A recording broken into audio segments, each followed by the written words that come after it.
What's up, everyone? Welcome back to Conference Championship Weekend. Let's go. Tournament tactics. We're going to be breaking it all down, getting ready for the big 2-game slate, couple showdowns, couple crazy games, maybe some disappointing games. I don't know. Depends who you are, who you ask. If you're BobbyWow, disappointing. Let's get into it. Let's go! Geek on the keys, Kevin Allen with the vision. BobbyWow 2 times already won 2 millions, no fiction. Burns in the shark lab, calculating the math. Wrote the damn book on how to run up a bag. Desire pull up, the MILF Slayer in the building. GPP trophies on his neck, keep the whole chat thrilled in.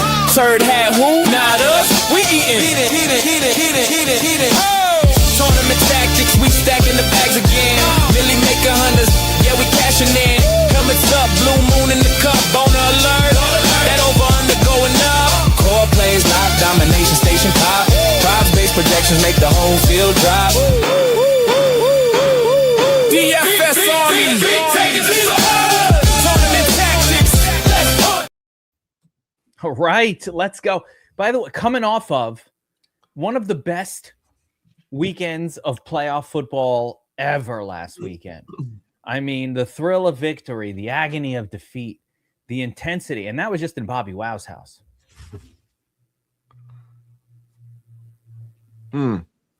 Yeah. Look, a lot of goofiness from the Jets fan over here that hasn't sniffed the playoffs and what's felt like millennia. So that's all right, though. You know what extra sucks about being a Jets fan? It's like all the other teams now have the excitement of new coaches coming in.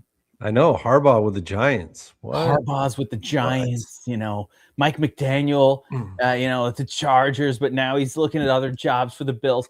There's so much excitement going on. And the Jets are like, no.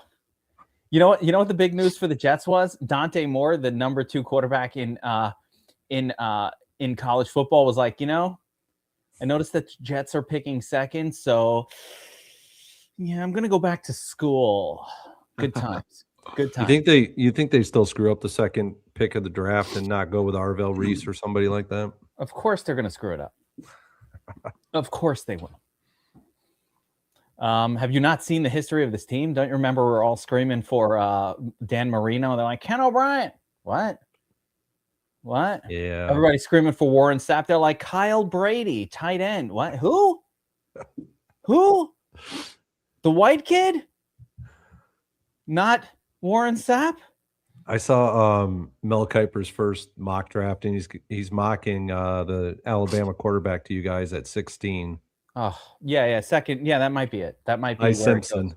Yeah, that might be where it goes. They're not taking him with the second pick, though, I'll tell you right now. Josiah, where's Josiah? The MILF Slayer. I told you last week, the boss lady wanted him to go on a conference for the weekend. No one's heard from him since. The MILF may have slain the MILF Slayer, for all we know. No, just kidding. He's fine. Guys, we got a 2-gamer. Patriots going out to Denver to visit Jared Studham and the Broncos. Patriots are not such a heavy favorite for a team going up against a backup quarterback. And I want to take note of that. The line has come down, not gone up, and I think that's correct, guys. Studham is not a bad player. So keep that in mind. 42.5-point total on that one. Both of these games are avoiding the calamitous weather that's about to hit the southeast up to the East Coast here. So no worries there. Then you got the Rams at Seattle. Good defense. Good defense there out in Seattle doing their thing. Put a beat down on the 49ers. And now the Rams are coming to town. A little bit better team.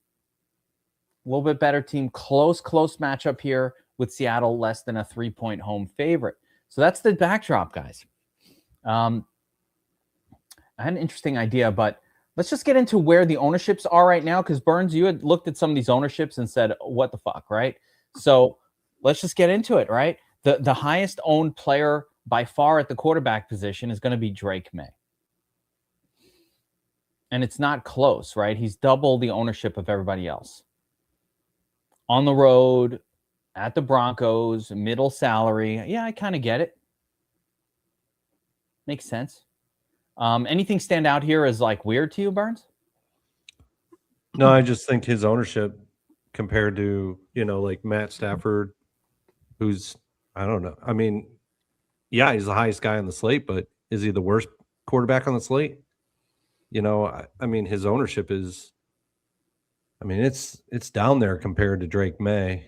It's at 18.45 right now, and Drake May's 43, almost 43%. That's a huge disparity there. I mean, it's like, and Jared Stidham, I'm with you. I don't mind him at all this week. I mean, he's a great way to get interesting with your MME builds for sure. Yeah. Stidham's good. He was like looked at as a starter, and Sean Payton purposefully wanted him for the Broncos and the whole thing. So I think he's good. BobbyWow, what do you think about these ownerships? Yeah, I think I'm in the same boat. Look, Stafford is, to me, the best quarterback up here on this board. The fact that he is far and away the lowest, he's getting Stidham ownership is just absolutely wild. And, let's be honest, like every team has a tough matchup here. There's no easy matchups at this point, which is kind of levels off the playing field and makes me like Stafford even more. So, Drake May isn't playing the backup Broncos guys. Jared Stidham is the backup quarterback, but this Broncos defense is really, really freaking good. So I think Matt Stafford is criminally low here. Yeah. Now, that being said, if you look at the props for all of these players, the ownerships look correct based on that. So versus the projection itself, if we're going by raw projection, Darnold and Stafford have the same exact projection.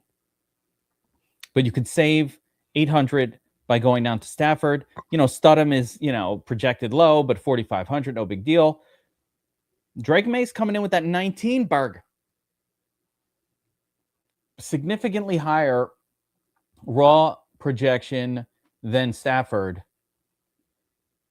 for a cheaper price. So, yeah, makes sense. And if you're doing a cash or anything like that where you're looking for the best projected, I would say, yeah, Drake May is the correct guy. I mean, he's certainly got a much higher projection than these other ones. So, yeah, makes sense. But anything can happen on any given Sunday kind of thing. I had a cool idea, guys.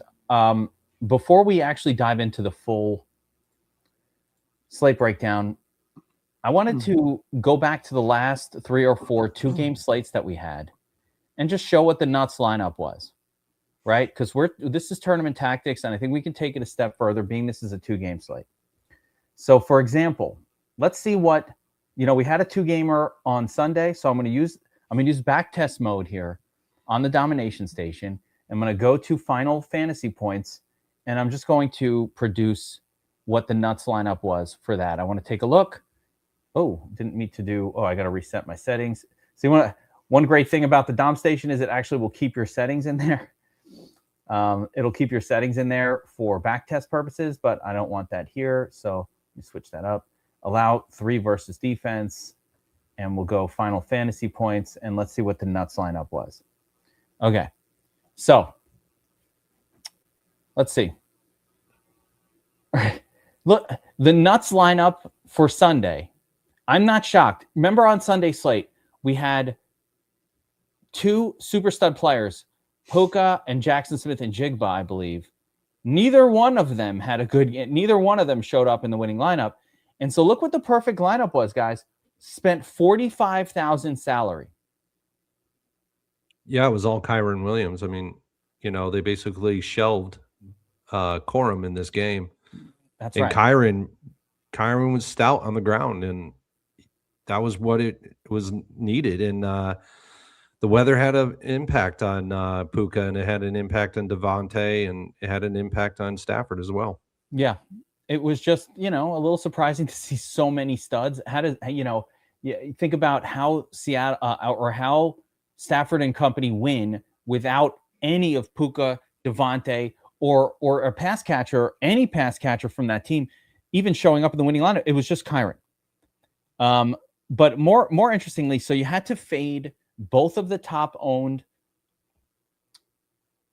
really all of the top owned players, right? Let's see what it was. So Kyren had high ownership, so great. But Puka, Devontae, Smith, Swift, Loveland, none of them showed up in winning lineups. So it was definitely a fade. I don't know if actually it looks like it wasn't Jackson Smith and Jigba on that slate per se. But either way, all of the high owned names that were expensive did not show up. Look at the second nuts, 43.7 spent. And then the third nuts, 45,400. So the theme of last week Sunday was, if you spent all the money, you did not win. All right, let's go look at Saturday only. I'm going to reset the settings again here, get rid of my settings, and let's see what won. Again, allow players versus defense. I'm going to switch here to final fantasy points, and let's just see. Okay. Saturday only, 45.3. So once again, top nuts, 45.3. Second nuts, 45.6. Third nuts, 42.6. Now, what's crazier about this one was this slate had Jackson Smith and Jigba on it. It had Christian McCaffrey, both at over 80% ownership. And both of them failed and did not. So 80% owned players did not show up in the winning lineup. Why am I showing you this? Because it's one thing when we say it on the show. It's one thing when we talk about it. Fading chalk. Unfriend you. You know, it's part of the song. But it's another thing to see it in action. One of the things I learned, like I said, back testing, and I've said this on every show so far. One of the things we learned back testing 2-game slates was you should basically never go over 50% on a player, no matter how good the spot is. Although there is a guy this week that's so good. It's always that. There's a tempting guy this week that I want to. But you should almost never go over it. And now you're going to tell me, well, what about Kenny Walker this week? He's so great. How could you not play him in every lineup? Yeah, that probably will work. But over time, if we had been going through this entire playoffs, fading the chalk, you were making money, right? This was, again, 45.3. You had both of the chalk pieces on Saturday fail. Let's go back to the previous weekend. That was a 3-gamer. Let's go Saturday only, right? The 2-gamer. I'm just looking at these 2-game slates from the playoffs, and I have not prejudged any of this. I just wanted to do this at the top of the show because really this is tournaments. This is tournament tactics. We are looking, how do you win a tournament? Again, these are approaches. No one's fading Christian McCaffrey in your cash game last week. No one's fading Jackson Smith-Jigba. That's a free square. It doesn't matter. But to win the tournament, just like I said, this week it probably won't work. You got to do it consistent. But let's see for this particular slate. So this was, did I go back? Did I go back far enough? 117? No, I got to go back further, right? I already did this one. Yeah, JSN. So let's go back to the previous one. Here we go. All right, one more 2-game slate to take a look at. Again, did not pre-vet this before the show, but I just wanted to see. So once again, it still has my settings in there. How amazing is that? This thing remembers my settings from 2 weeks ago. Get rid of that. Here comes Cato. Here comes Cato. All right, let's see what happened here. Final fantasy points. There we go. Top nut score. Spent 47.4. Let's take a look at the biggest chalk pieces from that slate. Puka, Josh Jacobs. Any Puka in there? Yes, Puka went crazy, so there you go. But Josh Jacobs, the second nuts, nowhere to be found. Or the second highest owned, maybe Kyren, Devontae. Yeah, Kyren got in there, but no Devontae. So once again, at bare minimum here, this chalk 72% owned, complete fail. Other high chalk failed as well, but that was the most egregious. Oh, you can actually see it right here. Rico Dowdle fail as well, but a little chalk fail and significant spend under the total salary cap. That's it. 2-game slate. We've had 3 of them over the past 2 weekends. Are there more? Did I miss one? Was there another one? I go back and check, but the evidence shows. Burns, what do you make out of all this? The evidence is showing us something here. Well, I think the evidence is showing that you don't want to fade anybody on a 2-game slate. You want to make sure that you are having everyone possible in the player pool available to you in your lineups, especially if you're MMEing. And then you don't want to actually, like you said, you don't want to go over on anyone, because if you do, you're going to, just through optimization of the lineups in and of itself, you're preventing yourself from actually securing the top producing lineup optimally. So let me correct what you said, or say what you meant to say. It's not that you don't want, you can go over on people, but you don't want to go over on anyone who's high owned.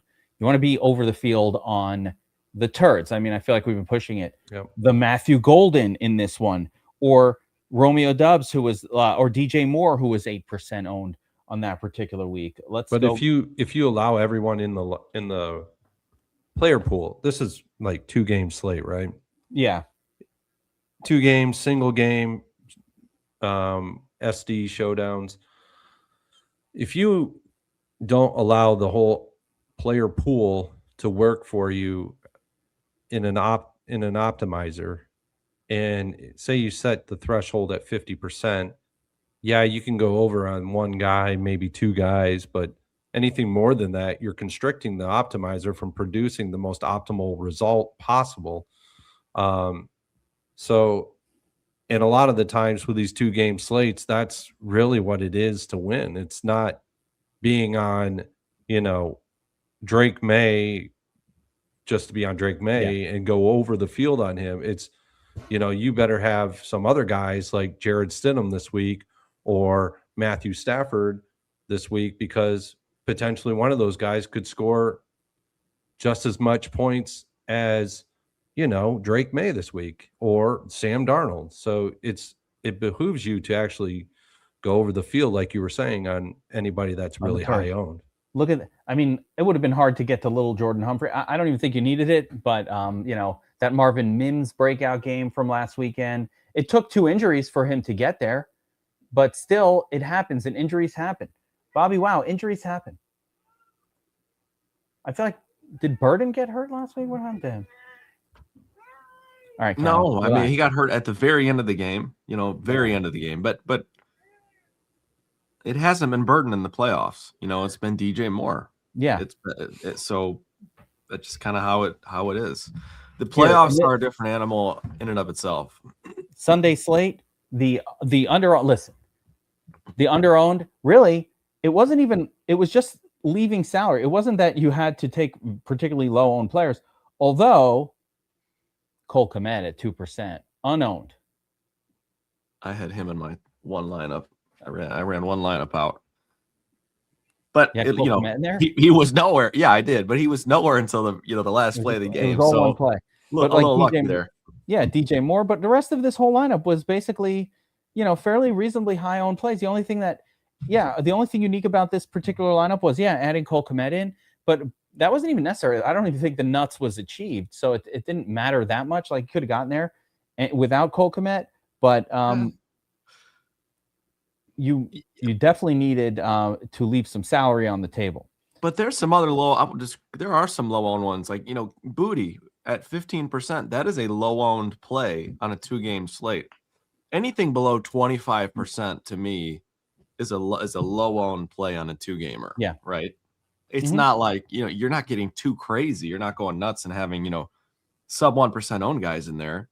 That's the other extreme approach that you don't need to take. But not sub 1%, not on this size slate. Yeah, not on this size. But you are getting a handful of guys that are under 25%, which to me constitutes a low-owned play on this type of slate. So those are great examples. I'm glad you did that because that surprised me a little bit to kind of see the chalk has failed several 2-gamers in a row now. But I think another thing that you showcase that is probably the most important thing to showcase, and it's not percentage of ownership across the lineups, it's actually how much salary that you're utilizing. Because if you're utilizing lower amount of salary, you're able to pop in those guys that are lower owned, because you just can't afford.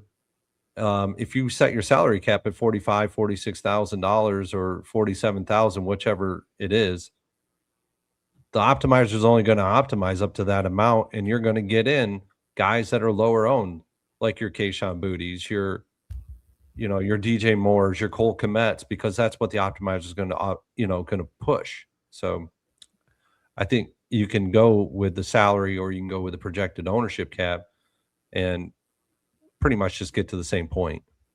Yeah. I mean, if you had the balls to cap it at 46K, you're hitting these lineups.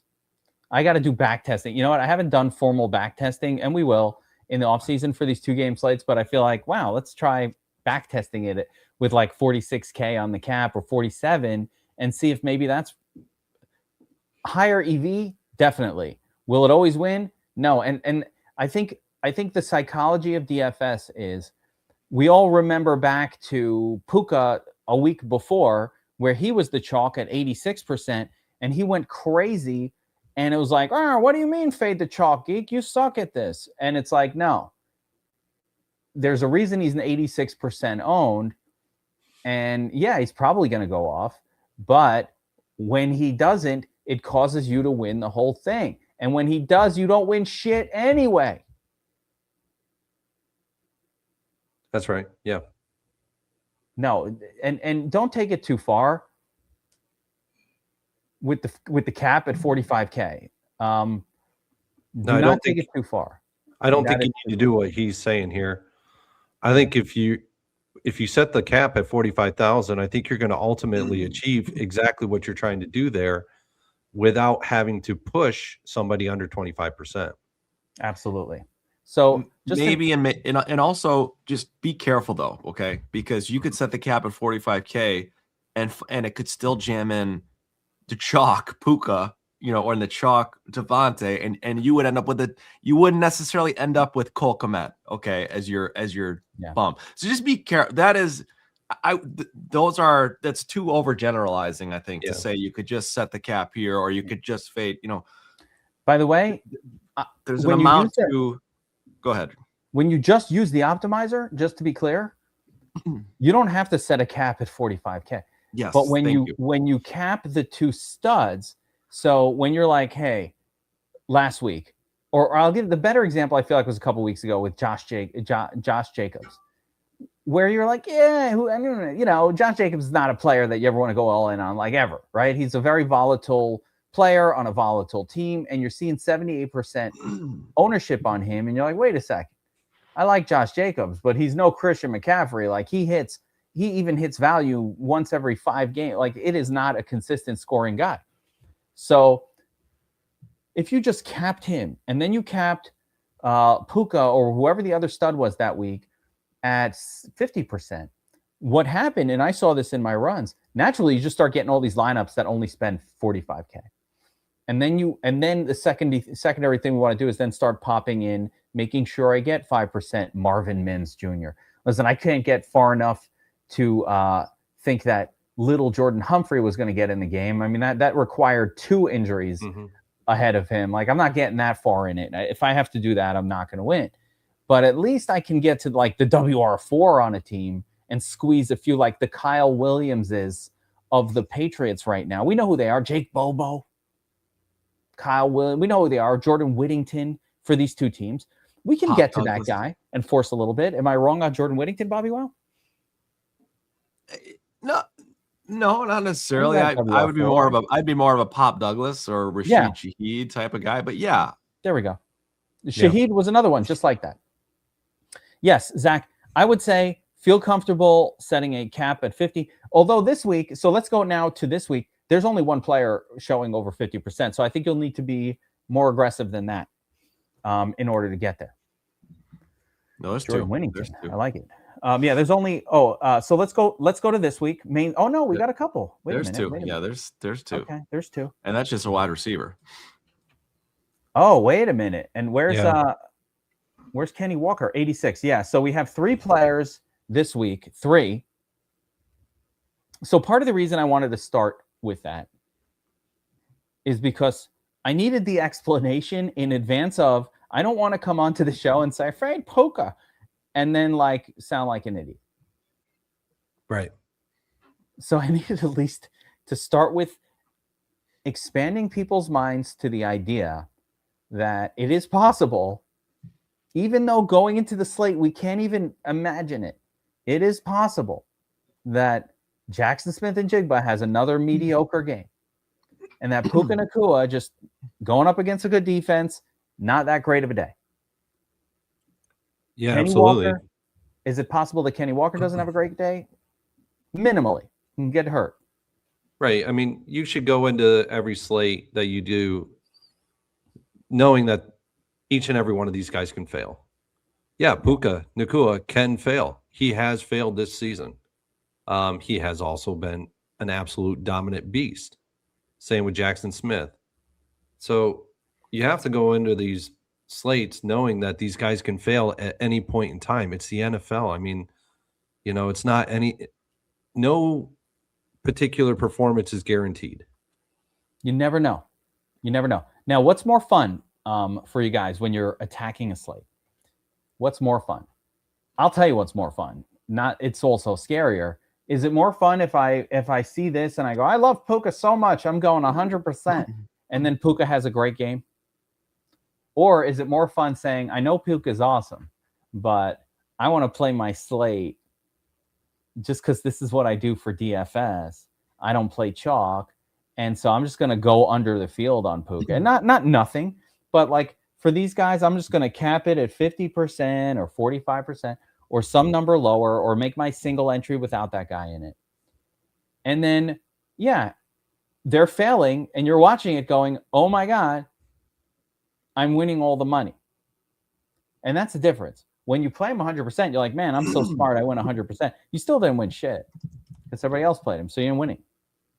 But when you fade it and it works, you make all the money. So now think about probabilities. Think about how DFS money is paid out, and understand that, I could go all in and I'll be right. Just the same way if I have that coin weighted 90% to heads and I'm betting heads every single time, I'm going to win 9 times out of 10. But the one time that it doesn't win, the one guy who bets tails all the time takes all the money and is a much more profitable approach. So, that being said, I wanted to do a little bit on, because we have extra time. It's a 2-game slate. I wanted to talk a little bit about last week. So, all right, let's get into it. You know what happens, Jordan Real? You fade the chalk and you lose money a couple times, and then you stop. And then you're like, fuck that. I'm not doing that again. And you switch. You got to be consistent. You got to do it every single time, and you have to make it what you do. Make it who you are. And then you'll win. When you fade it. That's how it works. I fade the chalk, and fuck it, I faded it last week, didn't work, going back to the chalk this week. That's how our human psychology, that's how your monkey brain is programmed to work. Got to break the mold. All right. We talked about, let's get back to, promo code NASCAR 20%, promo code NASCAR 26, guys. We got a deal going, by the way, DFS Army. We're getting into the breakdown here. Reminder, NASCAR Daytona is this weekend. Is it NASCAR 26 or Daytona 26? Yeah, Daytona 26, 20% off anything, VIP or our NASCAR only sub. I love Daytona, by the way. My absolute favorite NASCAR race of the year, and it's the first one. Okay, let's get into this breakdown. So we talked a little bit about the quarterback position. Let's talk running back. Guys, and there's some details. Charbonnet gets hurt last week. torn ACL. He's done. When you look at Seattle, what they did after Charbies went out is just kind of roll out some turds. Velus Jones Jr. was the primary turd that they used last week. Although earlier in the season, when there was injuries to the running back group, they actually used George Holani at one point.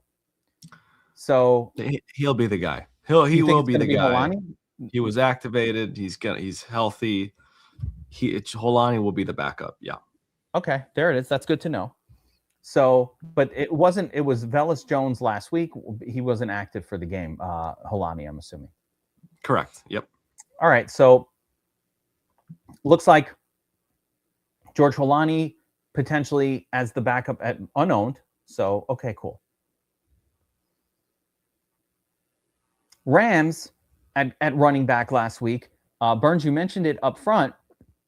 We noticed in the snap counts and the share counts, you remember during the season when the Rams were like, we got to keep Kyren healthy for the playoffs, so we got to work in Blake Corum a little more, and this or that, and the other thing. Well, it sounds like they're kind of sticking to what they said, and they're kind of rolling out a lot more Kyren Williams here compared to Blake Corum. So it's no longer that 50-50 split. And as you can see in going back the 2 weeks, Kyren was a part of all of the nuts lineups for the past few weekends. So I don't know. Right off the bat, I think these two running backs are the two best ones to use this weekend in a box. Let's take a look at their props. Kenny Walker. I mean, this is crazy. Kenny Walker's prop is to the point where actually maybe you should eat that chalk. That's the thing. But that's the thing. That's the thing. The props are always good. That's part of why they're chalky, okay? Yep. It's because their props are very good. I mean, but this one's really good. But Geek, all the chalk that we looked at in those past runs, all of them had good props projections. I'm telling you. That's right. So all of them had good props projections. So damn good. Look, I'm not saying to fade Kenny Walker here. He's a much harder fade because of the rest of the running back group is so much turtlier than what we have at wide receiver, where there's more options that could beat the chalk. So it's an even harder fade at running back here. But so hard. I'm just saying, all the guys that we looked at in those previous back testing runs, great prop projections. Yeah, and 86%. It's not hard to fade that because you can go 65% and be fading it enough probably to be okay. It's not a hard fade to do. It's like you can achieve it without going that low. Right. And that's the point Burns was trying to make earlier. And just to reemphasize, like, you don't have to go zero. You don't have to go zero. In fact, you're actually hurting yourself if you go zero. I think you could go 40% and you're still fading it, but you're getting enough there to protect yourself. Kind of like insurance, right? You have enough there to have insurance on the guy in case the chalk does hit. Yeah. And of course, anything can happen and injuries can happen and other things. But on the plus side for working in favor of Kenny Walker in a big way is Seattle wants to run the football. They're not a team that is going to get away from the run. They're a run-first team, and they've been producing quality scores to the running back position all year, just splitting it between two guys to where it wasn't like that great of an individual score. So now you're going to basically get Charbonnet and Kenny Walker kind of all mixed into one, and it's good. Good spot for him. Tell you what, though, McVay, like he did with Caleb, he's going to make Sam Darnold beat them. The Rams, if they could do anything well on defense, it's slow down the run, and they did that against the Bears. I think we're going to see a lot of the same here against Seattle. They're gonna make Darnold. They're going to test that oblique, and they're going to make Darnold beat them through the air. And the Rams have had success taking that approach before earlier this season. So just one little extra reason to say, okay, maybe Kenny Walker, we can go a little underweight on here. I like it. Certainly seems reasonable. And you know what? If I'm attacking Seattle, that's how I want to attack them as well. Part of that means getting out to an early start. There you go. Hopefully get out to an early start, right? I said this last week as well with Seattle. You want to, with Seattle, you want to make them chase points. once they have the lead, Darnold can sit back and LL Cool D, just hanging out and just chilling. Let the defense do its thing. But the minute you put the pressure on Darnold, flip the script, hey, you never know. You never know. All right, the other two running backs, primaries here, Ramondre and RJ Harvey. And I think it's noteworthy.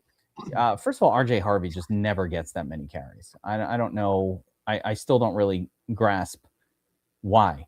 But even last week, Harvey, 60% carry share. It's like, who are they giving it to? McLaughlin? They find Tyler Batty. They just refuse to give one guy the ball. And it's like a Denver thing. I don't even believe it's an issue with the skills or anything. So RJ Harvey just not going to get for Denver standards, though. This is the guy. We have not seen this from Denver at all. And finally, Harvey is, I mean, look, come on. He's getting 63% of the snaps. The next closest guy is at 19. He's getting 27% of the rushes, which the next closest guy is at 18, McLaughlin. And he's far and away the receptions guy at running back. I think he almost led the team in targets last week. So he's got the pass catching upside at running back, the PPR upside. He is the guy, more than we've seen before in Denver. Yeah. And it's that, to me, it's the targets that take him over the top. I mean, you love the targets, man, but only 6 carries last week. Like, what the hell are they doing? Yeah, and JK might actually be coming back for this game. I mean, he hasn't been ruled as a factor. Like, is he going to actually be in the game? Is he going to play? That's a huge question mark in this one. That's the key. I mean, I would be skeptical of him coming off of that insane injury and getting work. So I'm not going to let that affect anything, really. And then finally, Ramondre, forgot about Dre, absolutely has locked down the top dog role for the Patriots at this point. It's a 60-40 situation, but I feel like it's more dramatic than that. When you look at these numbers, it does not look that extreme. Kind of looks like they're still kind of splitting a little bit, but the moments when Trevion is in the game are not crucial moments. See, that to me is so funny that you talked about Harvey being not really the guy, but he's getting far more of a command than Ramondre is. Ramondre is the guy for the Patriots. I like it. He is. He's in the they just didn't run it much with Harvey. It's not that. See, the issue with the Broncos is they just didn't run the football that much. And effectively, that team is not scoring well from the running back position. They're just not focusing heavy on the run. So it's not that he's getting the bulk of the work, but even still, it's still only 60-40. And then here, it's also 60-40, but when you watch the game and you're like, when's Trevion in? It's not like on the goal line. It's not in important moments. It's between the tackles. It's kind of in it's not in the parts of the game where a running back has a great chance to put up a lot of points. Sure, you could break a run for 15, 20 yards, or you might take a screen pass to the house. That can happen. That can happen with Samaje Perine getting 25% touches too. Like that shit just happens, man. But as far as like expectations go, when you're looking up and they're at the 4-yard line, it's Ramondre in the game. You're like, all right, here we go. It's the Dre. That's who they want to give it to, unless he gets hurt. On that note, though, and I fully agree with you, by the way, that is 100% true. And Ramondre is kind of like the guy when they need someone to get them yards or when they need a big moment from the running back, it's him. However, Trevion still 13 touches last week. Like that's a notable amount of touches for a guy that's going to be 10% owned on the slate. Yes. So as we and 100%, I fully agree with you, BobbyWow. As we acknowledge the ownership, it's not the best of projections for Trevion, but hey, at 11% owned, fuck it. He could Perine one to the house. He could do that. He could take one at the 30-yard line and blast it home, and it only takes one.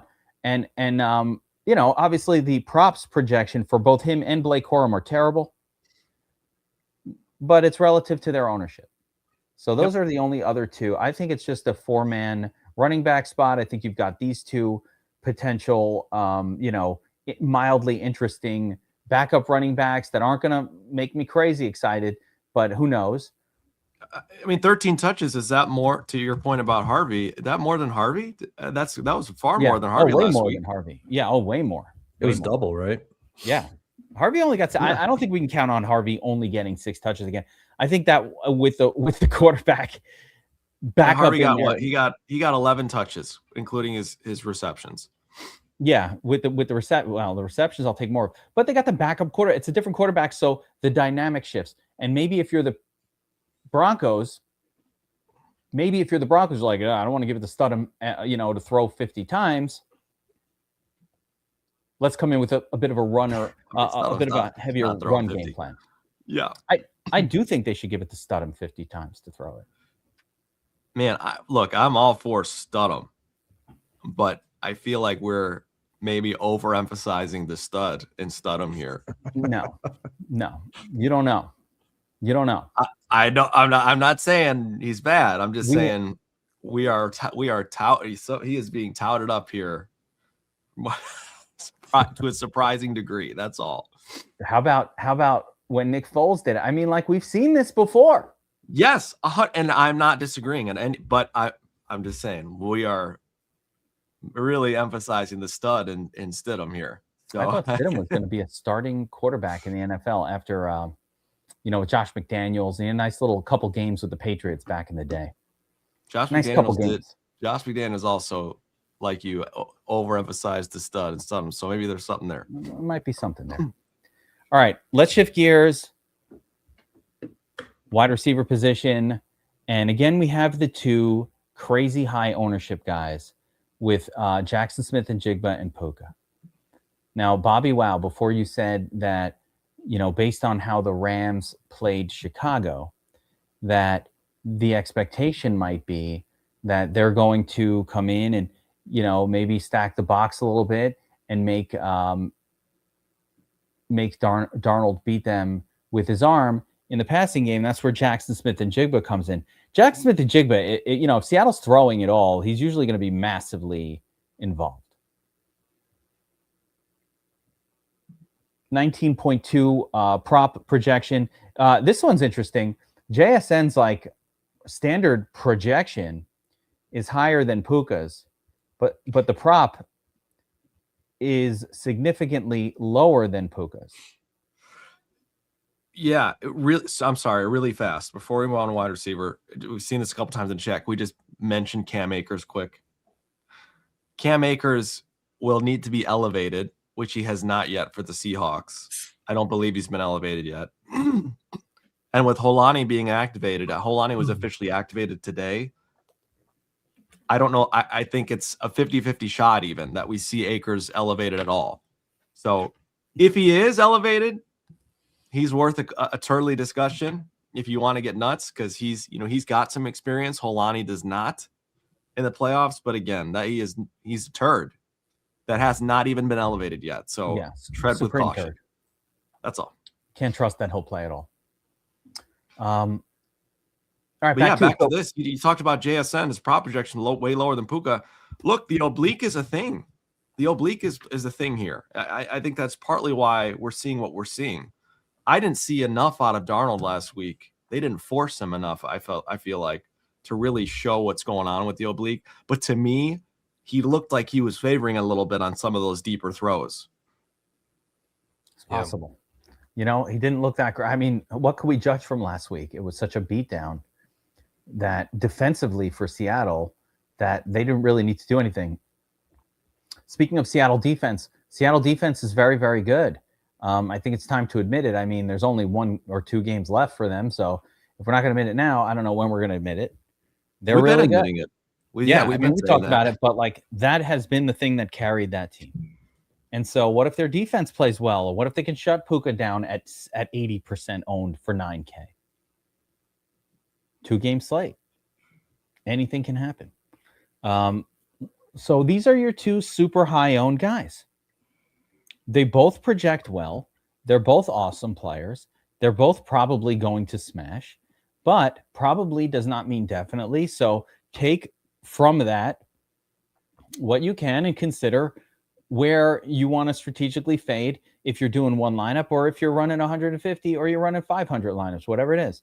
It's just like one of these things. You got to be keeping in mind that these 80% owned players, yes, Puka smashed for 37, but in between that, we saw fails from Puka a second time. We saw a fail from Jackson Smith and Jigba. We've seen fails from Devontae, and we've seen fails from Christian McCaffrey. We've seen lots of fails at 80% owned over the course of this playoffs. That's why I wanted to show all that stuff at the beginning. Because it's one thing to say it, but it's another thing to show it. Because this week, if it doesn't work, I'll say, okay, cool. But that's why you got to do it every week. So on that note, Geek, if you had to pick one guy here between Puka and JSN, and same for you, Bernsey, who would you pick? If I had to play one? Yeah. Oh, man, I think I'm playing Jackson Smith and Jigba above Puka. Wow. Okay. If I threw ownerships out. And what about you, Bernsey? Yeah, it's tough because you gotta think about the quarterback situation too, because he's out ultimately throwing him the football, and do you think he's actually going to get it to him more regularly than Stafford, who's more healthy, can get it to Puka? And in that sense, I like them both, but I'd probably lean more Puka than JSN because of the fact that the oblique with Darnold. Yeah. And if I had to give a more aggressive reasoning, it would be because Seattle's a much better defense than what the Rams have. Yeah. So on both sides. Would it blow? Didn't we just see Seattle shut the shit down out of one of the best offenses in the league? I mean, like embarrassingly shut them down. So with the 49ers. So like, what if that happens again here and Seattle just comes out and makes the Rams their bitch? Like, I don't think that's going to happen. Kittle had more of an effect not being in that game last weekend than anything else for San Francisco. Kittle and CMC got banged up on like the first drive. Yeah, stinger. I had that strong feeling that it wasn't going to be a Christian McCaffrey week because of the fact that he lost Kittle, the best blocking tight end in the NFL. It was tough. I mean, I think we even said it on this Tournament Tactics show last week that the loss of George Kittle is going to impact this team heavily. And it did. Like, they didn't even score a touchdown last week. They barely scored any points. I mean, it came off of field goals, and it was just a bad showing all around for them. And I just want to clarify again. I always feel like I need to over and over clarify this.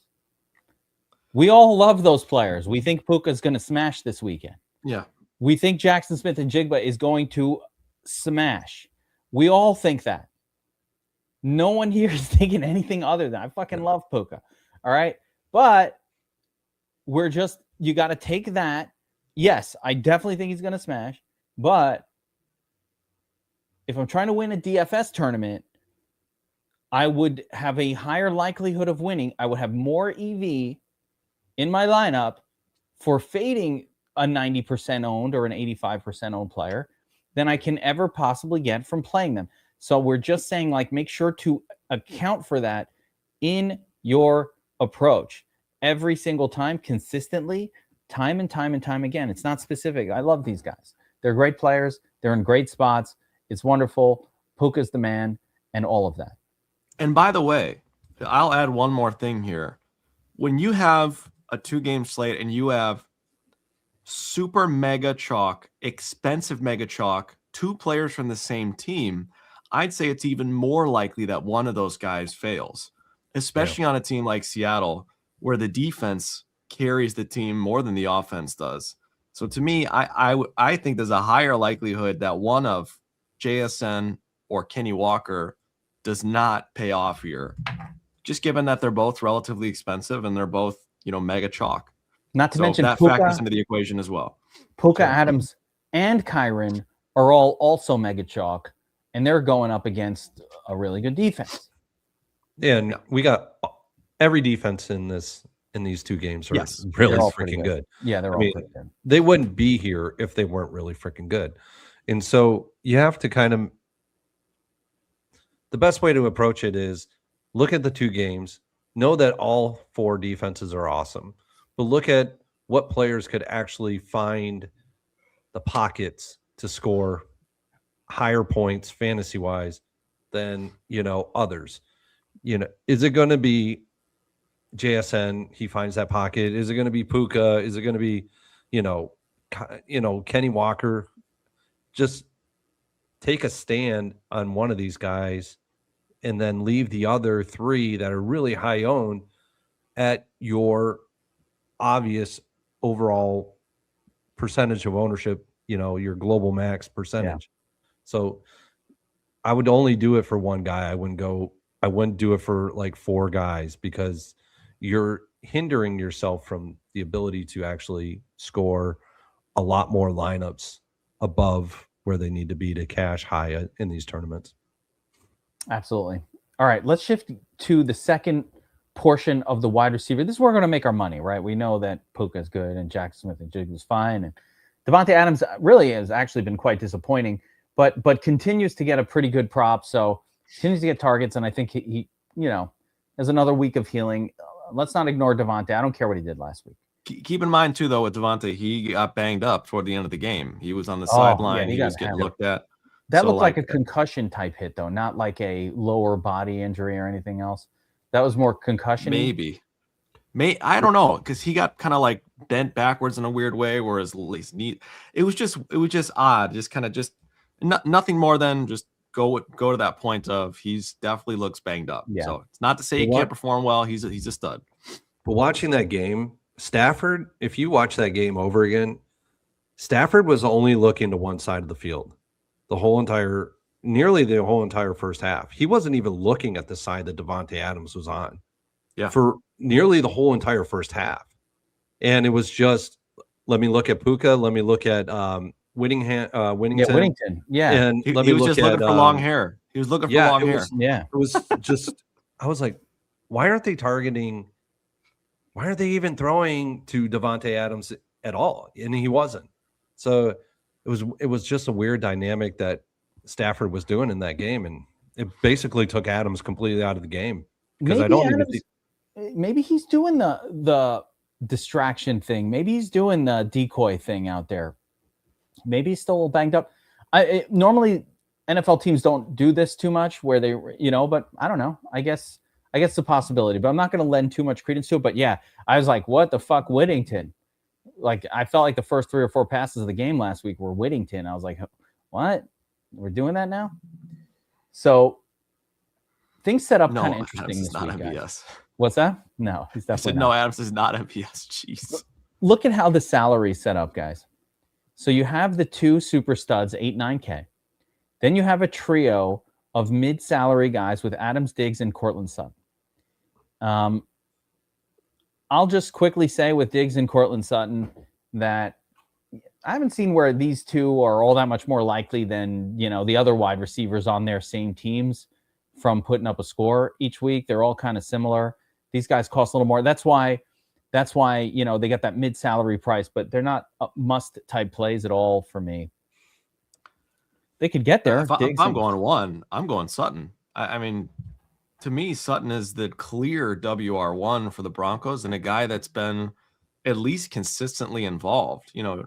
Diggs, he kind of pops up at times, and then he completely fades away at times. So to me, I'm actually a little bit shocked that Sutton's ownership is somewhat significantly lower than Diggs here, and he's $100 cheaper.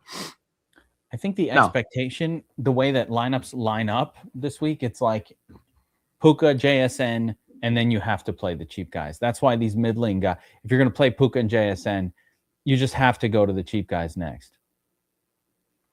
Like the salary doesn't work any other way. So, but you can fit them all in there, but you have to skip Diggs and Sutton, and then you're forced into this zone here. So I do think, Pat Bryant, probable. We got to talk about that too. So anyway, I have the 2 Burns. Any thoughts on Adams, Diggs, and Sutton? BobbyWow likes Sutton there out of that trio. Yeah, I mean, just get them into your lineups. Just set the total max. I have no preference on any one of these wide receivers at all, because just if you're MMEing, just make sure you have coverage. across all these guys. So if it's going to be equal coverage, have it at equal coverage. If it's going to be slightly less than the others, then slightly less. But I don't really have any significant takes because I think they're all just about the same. Yeah, and all so fine. yeah. I mean, Adams is the way that they've been utilizing Adams in the Carolina game and last week in the Chicago game. He's like non-existent. So, am I going to say take him? Well, he could have a good game. Yeah, he could. But he could also have a non-existent game like he's having. And so Diggs got the touchdown last week. Cortland Sutton, he was targeted, but he really didn't do anything last week. And, once Pat Bryant and Franklin went out of the game, it wasn't even Cortland Sutton that took off. It was, Mims and my guy, Little Jordan. So I drafted so much Mims in best ball this year. Didn't get to take advantage of that. I did it regular season best ball, not playoff best ball. No Mims in playoff best ball. Bummer. That took an injury, but let's go to the next group. Just noteworthy that the props for this trio is very clear. And BobbyWow, part of the reason I think why Sutton has the least ownership there is because it's Studham. Yeah. No 100%. Deliver the football. So, Studham, no one thinks he can deliver the football. So Sutton has by far the lowest prop of the trio at 10.2. It's not lower 100%. Than like cheaper guys, but it's lower than these other two, with Devontae coming in at 12.2 and 11.2 for Diggs. And since they're all about the same price, or generally leaving salary, you have more than 300-400 left at the end anyway. So, on paper, Adams is the best of these three, but yeah. And if Nix was in this game, that Cortland Sutton ownership would be up around Devontae Adams. Yeah. It would be up to that 44%. But without Nix, again, there's not a lot of confidence. My take is, like, if I'm playing Sutton, I probably should just be playing Studham with him, because if Sutton's doing enough, that means Studham's out there being competent. And at his price point, just being competent is probably good enough to get you an amazing points per dollar score. Last week, Cooper Kupp had a spike in targets, finally. The old man playoff spike. Yeah, still I like Kupp. Revenge. Oh, revenge. It's there. The Rams dismissed him. Like, yes. I never buy into revenge, but I like Kupp anyway, and so it's just kind of a fun, little extra fun piece. So they got down here. I mean, this is where your tournament win is going to come from. This is the zone here, guys. So just knowing that, take a look at these highlighted names. You're telling me Cooper Kupp and Little Jordan Humphrey are basically the same price? I mean, come on here, guys. Look, I get he's old. I mean, these are all the same price, guys. Cooper Kupp, Keyshawn Boutte seems to come through for us. Demario Douglas last week. Demario, oh my gosh, that early touchdown. Ray Zanny, I was calling you out in the chat for calling out Demario, Pop Douglas, and then he didn't do anything else for the rest of the game. But like, I was winning a lot of money for the first half. For a while. Yeah, I was like, oh yeah, let's go. Yeah, so then it all went bad. But he had, Douglas was not in the nuts lineup in the end, but only because Mims and Little Jordan. But like, if Little Jordan didn't pop, it was Demario. Now, as we kind of dive into this range, let's also acknowledge that somebody did practice, and that is Mac Hollins. Oh, gross. Practice. He grabbed the cleats this week. Practice. He's questionable for this game. If Mac Hollins plays, that just adds extra mystery to guys like Pop Douglas and Keyshawn Boutte. It ruins the slate. No, it ruins everything. So I don't need another player like that. It's enough. I think it kind of ruins like guys like Demario Douglas. Yeah, I would agree with that. I do think he's going to play, though. I think Mac Hollins ends up suiting up here for what it's worth. That's gross. But I guess you'd have to play some Mac Hollins. I'm sorry, it's gross. It's just true, though. Throw him into the turd mix. Horrible. Another thing that's horrible is Pat Bryant with the probable tag. So now, what's the story with Mims, Pat Bryant, Little Jordan? All right, Little Jordan's the worst of them. Troy Franklin's got the Q tag. Maybe he's. I don't think he plays. I don't think he plays. What a nightmare. He's been practicing in limited fashion though. This is a question better left to tomorrow. Like we'll probably know more about this on Saturday. Here it is Friday, and so these wide receivers from the Broncos are way up in the air. What we know is Pat Bryant, when he played, he was looking great at the start of that. By the way, I was so over the field on Pat Bryant yesterday. Last week it was stupid. And the first 3 targets go to Bryant. I'm like, let's fucking go. I love Pat Bryant, man. And then it was, Gonzo. And that's what it was. So many freaking injuries. It was terrible. Pat Bryant's getting a prop. I think he's going to play. Oh, yeah. Bryant's going to play. Yeah. He'll play. Be back. And he and Cooper Kupp are, to me, the best true value options at wide receiver by far. And the prop projection would certainly support that sentiment. Yep. I hate that they raised up his salary. But you should love that because his ownership is going to be low because of that. The ownership is looking low. So, I mean, we have a nice group of sub 20% owned guys to choose from. And that's really where we're going to find it, right? So Booty at 18, 19%, I think we all agree. Pretty good play. Probably going to get 5 targets, needs a touchdown. Gets 5 targets every week.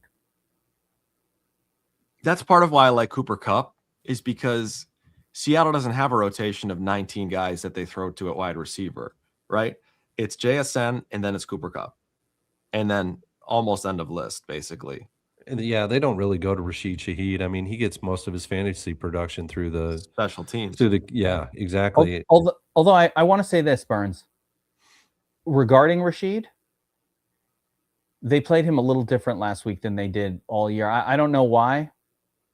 I'm not sure if it was a one-off, but he started. What I'm saying is, Kupp has 74% snaps, right?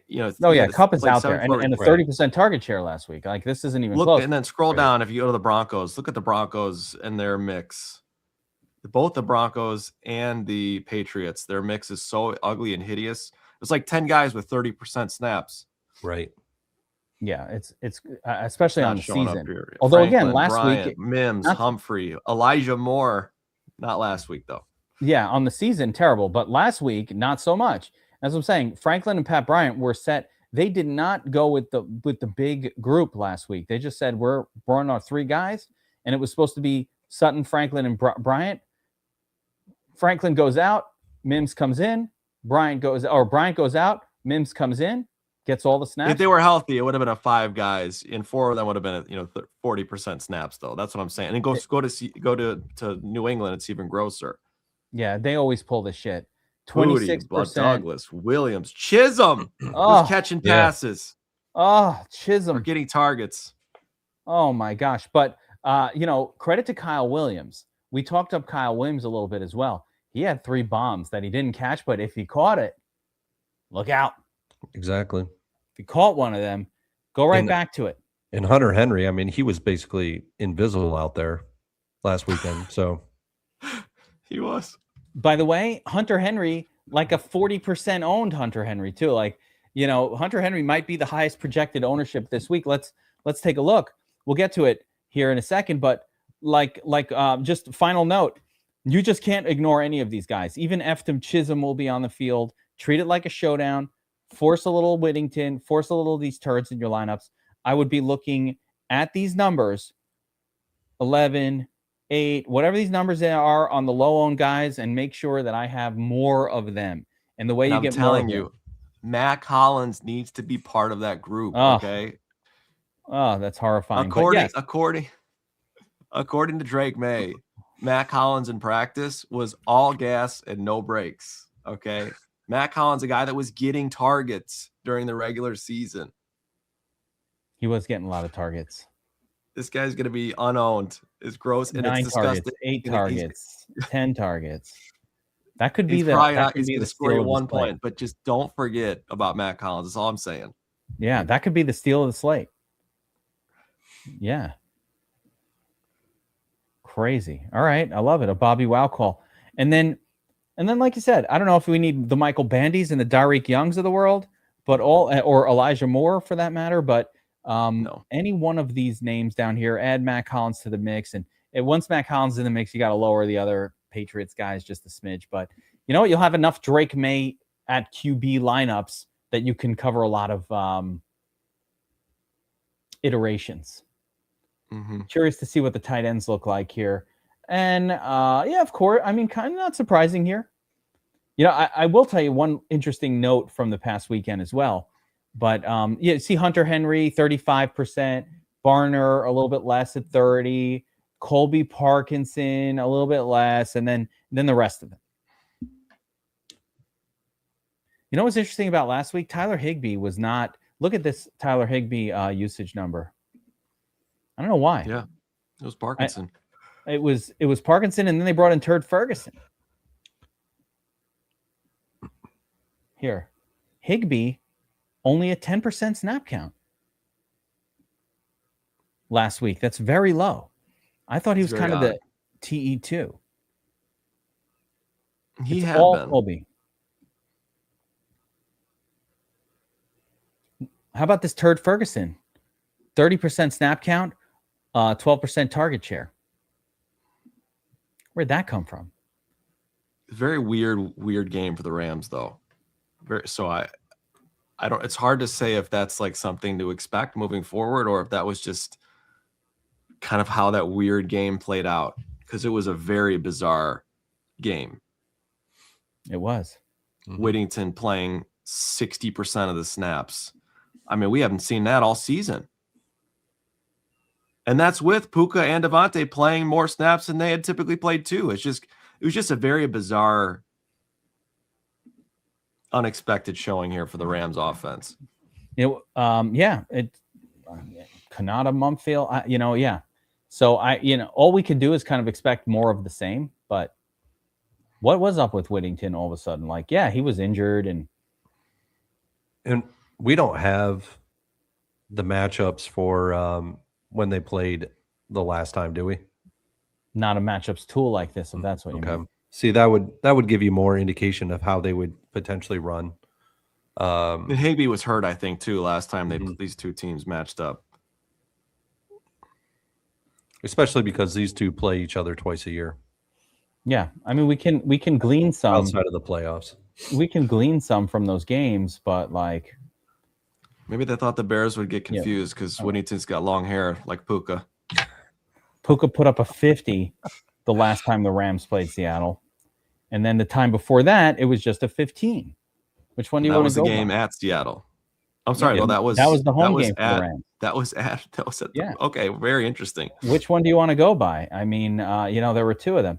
Kyron. I mean, you can't take Kyron's regular season. There's really nothing to glean here, just because. No. The utilization of Kyron was low. Yeah, they're doing it different now. So we could look at these guys and say, hey, what did you do last time versus this team? But here, Rams, JSN got the 23. First game. And the second game was about the same. Why can't I find it? My brain won't allow me to see it. It's at the very top of week 11. Oh, there it is. Yeah. So, 23.6. Well, we know what he's going to score. I think 23.6 is the most likely outcome here. Yeah. For Jackson Smith-Njigba. An average. What's his average between those two games? 23.6. Oh, that's pretty nice. So those teams have played, and you get an idea, but again, usage switching up. So let's go back to tight end position here. Let's see here. So Hunter Henry, 4,800, 10.8, really good projection. But we know what Hunter Henry does. Sometimes he pops, and sometimes he smashes you in the face with a 0.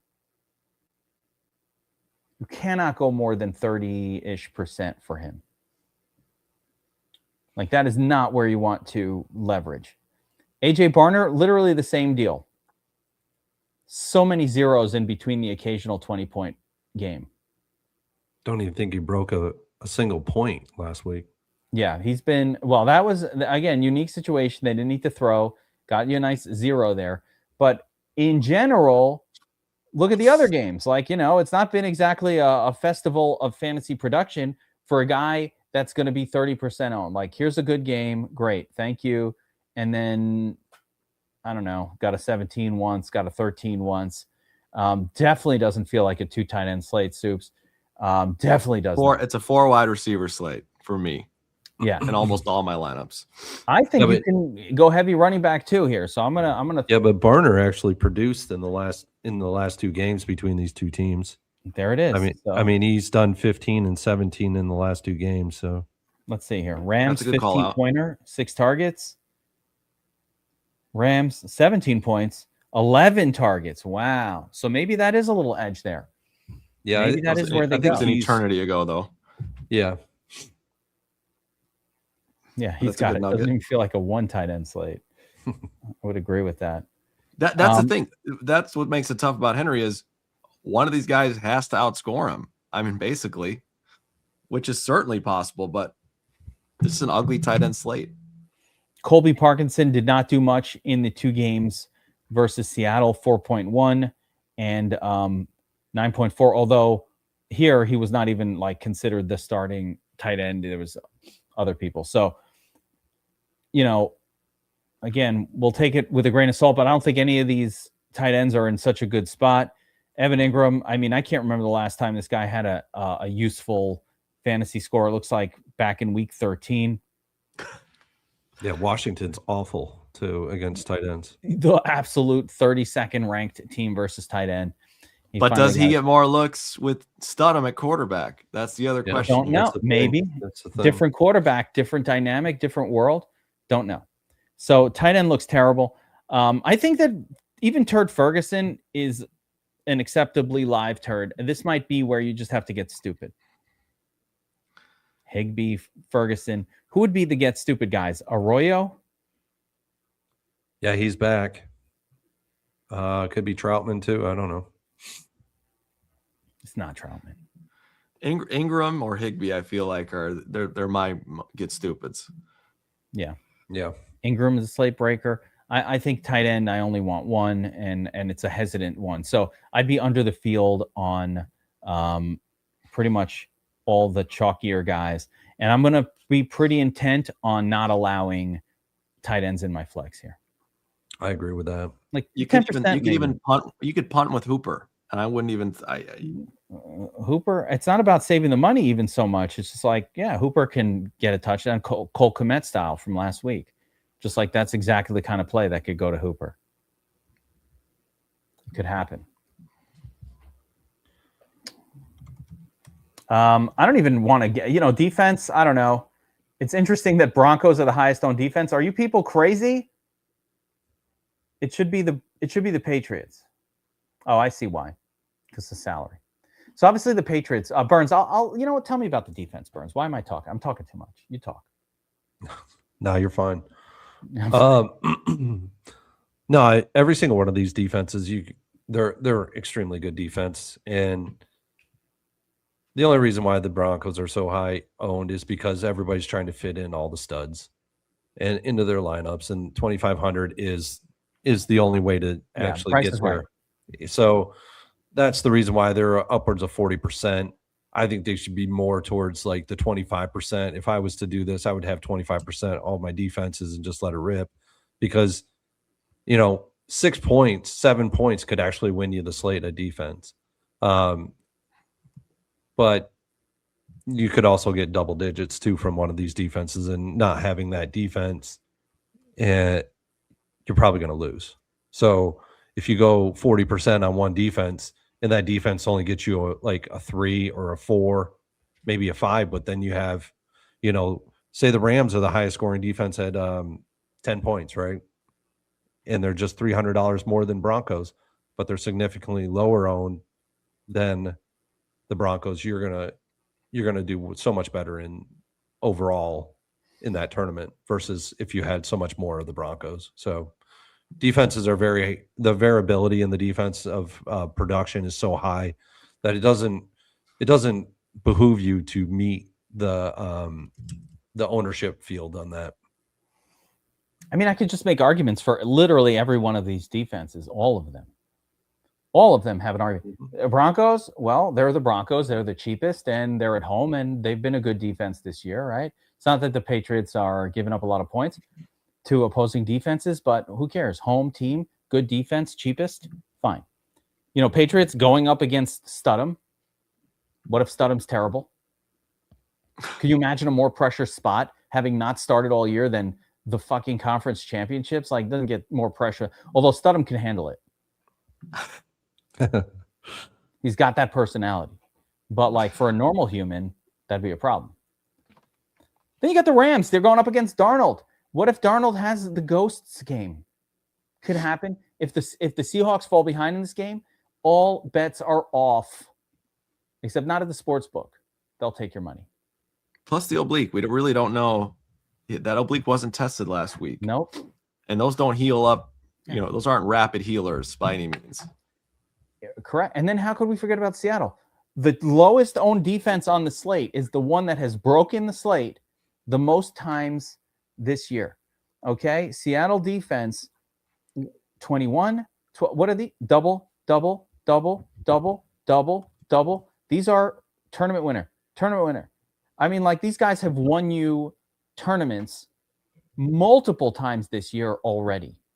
And defense, you can be unburdened by what has been because it is predictive of what can be.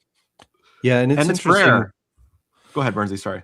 I was just going to say it's interesting because the Broncos are the highest projected highest owned defense on the slate, but they're actually the defense on the slate that takes away the ball the least. And so all these other defenses take the ball away much more higher at a higher clip than the Broncos do, but the Broncos are the most owned. Just that in and of itself right there is, yeah, I mean, it is a salary thing, but in and of itself, you want defenses that take the ball away. They apply pressure. Denver does apply pressure, but they don't get the takeaways. That's a good point. And I was going to say, when kind of to your point, when Stafford gets into a tizzy, it's rare, but man, that dude turns the football over with the best of them. We've seen it a couple times this season where he has 3-4 interceptions thrown, and Seattle is very good at doing just that. The great quarterback dilemma, right? Sometimes they just have a brain fart, or they have, that Josh Allen game where he finally, all the frustration bubbles over because the damn, team refuses to get him an NFL caliber wide receiver to throw to. And he just throws 5 interceptions in one game. We've seen a lot of that. So anything can happen. Yeah, I agree. I think the Broncos probably in tournaments are the worst defense of all of them if they're going to be 40%. I think actually that should be faded aggressively. And Burns, I might suggest not doing the even 25%. You might be more aggressive about it. Yeah, I agree. And to even add more to it, Drake May on the road, he doesn't turn the ball over. He doesn't turn the ball over at home either. The guy is not. He does more at home, but he doesn't on the road, and he's less sacked on the road. He doesn't get sacked on the road. And so I thought that was interesting when I was looking at that. I was like, that's pretty interesting. And why are the Broncos so high owned? So I want to address this. Yes, dude, you got to play court. Do not allow your defense choice to dictate the players in your lineup at all this week. Don't even allow it. Just allow players versus defense. Certainly with the Broncos, but even when we're playing Seattle, we're playing them for turnovers, defensive touchdowns, those kind of plays. They don't necessarily equate to poor scores from the opposing team, right? Like we're looking for a defensive touchdown, and that's the difference maker. You get a 12 out of your defense, everybody else gets a 4. The margin in a 2-game slate for the nuts is a point is measured in tenths of a point. So you get the wrong defense in there, you're not even going to be in the conversation. No lineup last week that wasn't Seattle was even in the discussion. The minute you didn't have Seattle, garbage. So if you ran Seattle, I ran 40% Seattle, still not good enough. That was actually chalk. But like, if you didn't have Seattle, You were not in any discussion for a win. That was it. Done. Nothing else you could do. Of course, you needed Mims. And that's why it's dangerous to aggressively fade Denver. And look, I'm all for getting leverage where you can, but what happens when young quarterbacks are afraid to turn the ball over? I think we're seeing it with Drake May. They hold on to the football too long. They don't want to make a mistake through the air. And so Drake May's done a really good job of limiting interceptions. But we've seen him with the toughest two matchups of the season for Drake May and the Patriots, against the Chargers 2 weeks ago in Houston last week. And what do we see? He didn't want to throw interceptions. He held the football too long, and we're starting to see the fumbles happen. We saw 2 fumbles against Chargers. We saw 4 fumbles last week against Houston. That's what Denver does, man. Going in a mile high against a defense that gets pressure on the quarterback. I don't want to be aggressively underweight on that. So I'm just proceed with caution. At 40%, what level are you comfortable with? 25? I don't mind I don't mind, 26? Getting somewhat close to the field there. 25%, 30, 35. Yeah. You're as high as 30, 35, Burns. Yeah. I don't think you have to aggressively go way below the field. I think 25 is probably as aggressive as I want to get with them. Anything below 25% and you're just limiting yourself too much. So I'll probably be about 30-ish% in that range. I like it. Okay. There we are. I accept it. Acknowledge. And into my program. It will be, and so it will be done. Guys, that's about it, man. Championship weekend or conference championship weekend. 2 big games. Sunday afternoon action. Games start at 3 p.m. Eastern time on Sunday, right in the snowstorm. We're getting a blast of a snowstorm. For those of you who are in the path of the snow, good luck this weekend. Good luck dealing with. Go get some water, some eggs and milk and shit. Milk and eggs. Bourbon. I did We're get supposed to get hit. We're supposed to get hit hard. I got some scotch for the weekend. Some scotch. Stay warm. Keeps me warm. Yeah. Yeah, where I'm at, we're supposed to get hit really hard. I'm sure you are too, Bobby.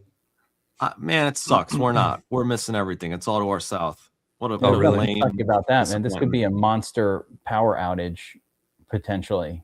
Oh yeah, it's dangerous for the South. In Chicago, though, like we love the snow. Most people live in Chicago. They love the snow. They welcome it. They embrace it. So it stinks for us. Yeah, and it stinks for the people getting the snow in the South. So double bummer. Yeah, folks in the South, get your chains on your tires. Ohio Valley, South. Yeah, that's right. You be unburdened, but don't be unbourboned. Okay, you want to make sure you got bourbon for the snowstorm. Unbourboned by what has been. I'll be back tomorrow. We're going to do a Players Club again, but it's going to be focused on setting up the Dom station to run lineups for this contest, because that's really all that I want to do on a 2-game slate. There's also showdowns. We've got showdown cheat sheets. Each one of these games individually makes for a really great showdown. So if you're going to attack them that way, got the cheat sheets all ready to go on the DFS Army website. Yes. So make sure to check that out. They're all broken. I will play the showdowns as well. It's our last weekend of a 2-game slate. Let's fucking go. Like, what are you waiting for? And then we have the Super Bowl Pocket Max contest coming up, dominated by DFS Army members. Do you guys get any Pocket Max tickets? Yeah, no. I got one. You got one, BobbyWow? You didn't really attack it, Burns. I didn't see it. I did not attack it after week 2. I pretty much just stopped playing the Pocket Max tournaments after week 2. That's brutal. But I went after the Millie, so that's fair. I did chase the Pocket Max, but I won all my tickets in the first 3 weeks of the season. Yeah, you crushed the first 3 weeks. You smoked, man. You were dominated that thing. Yeah, DFS Army as a whole really did. Yeah, I thought it was going to be like the greatest year ever. But you know what? It was a great way to start the year off. And I think I'm going to chalk up that great start this year to aggressively doing just like best ball and fantasy content in the off season, because I just think I was like more ready for who these players were. I was like more tuned in at the beginning of the year than maybe the field necessarily was. So maybe that's what helped for that, why we had such an amazing run the first 4 weeks of this year. We had a great year at DFS Army NFL I mean, I think this was a great year, and I think the members and subscribers would agree, our best year ever in terms of the tools, the accuracy, and just the breakdowns and all of that. And the amount of winners has been spectacular this season, like never before. Yeah, I was going to say the Army has they had 2 guys in the World Fantasy Football Championships that did very well, and I think one was in the top 5, maybe 6 or 7, somewhere in that range, and the other was really high up too. So, congratulations to them as well. Yeah, a couple of high finishes of Fantasy Football World Champion. That's tough to get to. I've never been there, so. Soup's had his best year yet, plus arbitrage betting. I mean, that's part of the thing, though. Once you're able to bet your money back for DFS, it loosens you up. It loosens you up when you're betting arbs and you're locking in green every single day in your DraftKings account. Then you don't mind taking some shots, fading some chalk in DFS. And when it comes together, my goodness. Shout out to Bandito Burrito for winning almost $2 million worth of slot machine. Dude, that was crazy. That is still unbelievable. And I'm going to beg everybody out there who saw that in the chat, and please do not follow suit. Forget it. Yeah, forget we saw it. Forget that happened. I know people see it. It's like the worst thing. DraftKings wants you to see that, and they want you to start betting the slots. Do not do that. I will say, though. Do not play slots, guys. I will say, though, the NHL channel has actually been getting some serious run. So the projections are hot over there. Been running hot as well on the NHL this week, but 2 individuals were running pretty hot. I think one took down 2 tournaments. Yeah, Sean Hoy was in my DMs talking about some smashes happening in the NHL channel, trying to tempt me over there. Sean, those, I mean, man, Pasta, those guys are on fire, dude. Those guys, if you don't know NHL, they'll kind of help take you under their wing, which is they're kind of doing that with me as well because I'm an NHL noob, but it's a lot of fun, man. It's a fun sport to get into. And what they like, the one thing about NHL, why it's so like smaller compared to like NBA and NFL at all, is the contests aren't that high in dollar amounts out the door in these contests. So it makes it for really interesting abilities to actually take down tournaments, because there's not that many tournaments where you can MME. So if you're a really good player, you can actually understand how to maximize yourself there. Yeah, very fun, very fun. Of course, we had a 100K winner in NBA this week and another 40K winner. Yep, been a great year, guys. Like I said, NASCAR around the block. So we set up this code Daytona 26. It's 20% off if you want to do just the NASCAR monthly and check out what NASCAR is about. I will be in the NASCAR room with Brady and Taco and the team, helping out, being on some of those videos with them, just doing my stupid thing. You doing trucks too this year? No, I will play the trucks. I'm not going to do content for trucks. Although I was thinking about sponsoring Frankie Muniz, Malcolm in the Middle. He's got a truck out there, and a DFS Army might fucking wrap one of those trucks. It's affordable. You think we get more subs if we wrapped up a truck series truck? Yeah, probably. Especially on NASCAR side, you probably would, for sure. I need like 100 subscribers for NASCAR to justify it. Guys, if we can get 100 new NASCAR subs between now and Daytona, that is not that far. It's next week. Daytona is the best race of the year by far. But it's my favorite, and it's the first one. They have the Clash and this, that, awesome. But it starts with Daytona, and that's been I love it. Right? I was going to say, that's going to be amazing, dude. I can't wait. We might have to MMA slate too, though. We can't forget this. Wasn't there a massive slate tomorrow for MMA?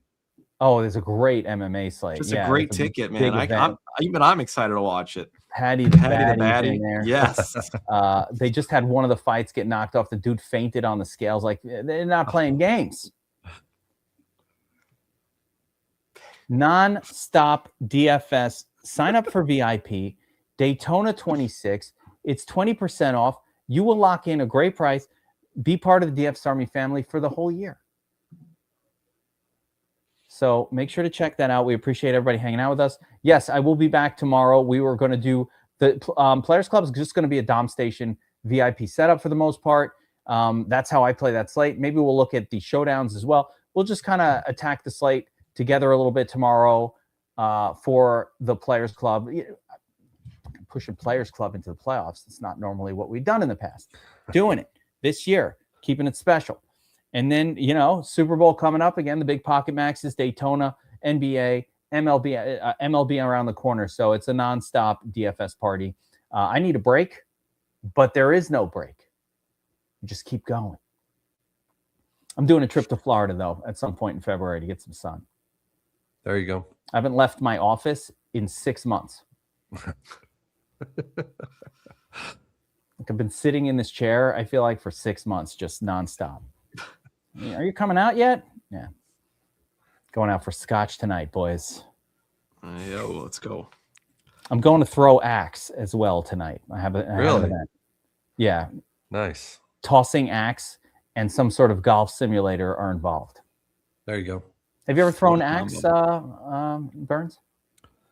I haven't been, but there's a lot of people that I know that love it, and we got a whole bunch around here, places that you can go and do it.